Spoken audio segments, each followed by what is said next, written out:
আপনার বাড়ির আশেপাশে এই 5টি গাছ নেই তো? যদি এই 5টি গাছের মধ্যে যে কোনো একটিও গাছ আপনার বাড়ির আশেপাশে থেকে থাকে তাহলে এক্ষুনি সরিয়ে ফেলুন, না হলে আপনার বাড়িতে সাপ ঢুকবেই। সাপের হাত থেকে বাঁচতে চাইলে এক্ষুনি সরিয়ে ফেলুন এই 5টি গাছের মধ্যে যে কোনো গাছ যদি একটাও থেকে থাকে সেই গাছটি, না হলে আপনার বাড়ি থেকে সাপ ঢোকা থেকে কেউ বাধা দিতে পারবে না। কি সেই গাছ? আসুন আজকের এই ছোট্ট ভিডিওতে সেটাই বিস্তারিতভাবে জেনে নিই। কি গাছ থাকলে বাড়িতে সাপ ঢোকে। আমাদের বাড়ির কাছে একটু জায়গা থাকলে আমরা তাতে বিভিন্ন ধরনের গাছ লাগাই।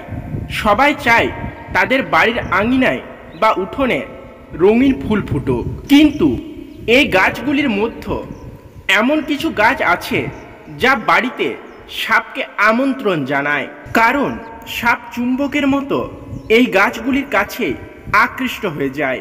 তাই ভুল করেও বাড়িতে বা তার আশেপাশে এই কয়েকটি গাছ লাগাবেন না।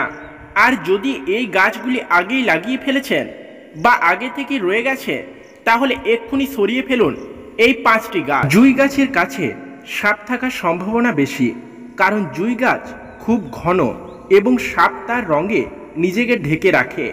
এ কারণেই জুঁই গাছের আশেপাশে সাপের বসবাসের ঝুঁকি বেশি।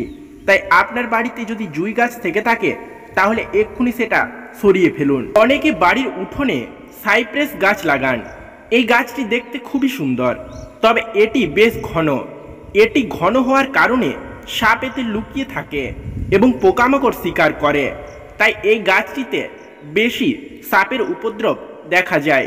আপনার বাড়িতেও যদি এই গাছ থেকে থাকে তাহলে এক্ষুনি সেটা সরিয়ে ফেলুন। ক্লোভারও একটা সুন্দর গাছ। এর পাতা মোটা ও ঘন, এই কারণে সাপ এই পাতার নিচে আরামে বসে থাকে এবং গোপনে শিকার সন্ধান করে। তাই ভুল করেও বাড়িতে ক্লোভার গাছ লাগাবেন না। লেবু গাছ বা যে কোনো সাইট্রাস গাছ ইঁদুর ও ছোট পাখির আবাসস্থল, কারণ ছোট পোকামাকড় ও পাখিরা এই ফল খেয়ে আনন্দ পায়। এই কারণে লেবু গাছের চারপাশে সাপ ঘুরে বেড়ায়। অনেকেই বাড়ি সুন্দর করার জন্য বাড়িতে দেবদারু গাছ লাগায়, কিন্তু চন্দন গাছের মতো সাপ দেবদারু গাছেও কুণ্ডলি পাকিয়ে বসে থাকে। তাই বাড়ির আশেপাশে দেবদারু গাছ কখনোই লাগাবেন না। তো বন্ধুরা, এই ছিল কয়েকটি গাছ যা বাড়িতে কখনোই লাগানো উচিত নয়। এগুলি যদি আপনার বাড়িতে থেকে থাকে তাহলে আপনার বাড়িতে সাপের উপদ্রব খুব বেশি দেখা দেবে। তাই এক্ষুনি সময় থাকতে এই গাছ বাড়ি থেকে সরিয়ে ফেলুন। নমস্কার।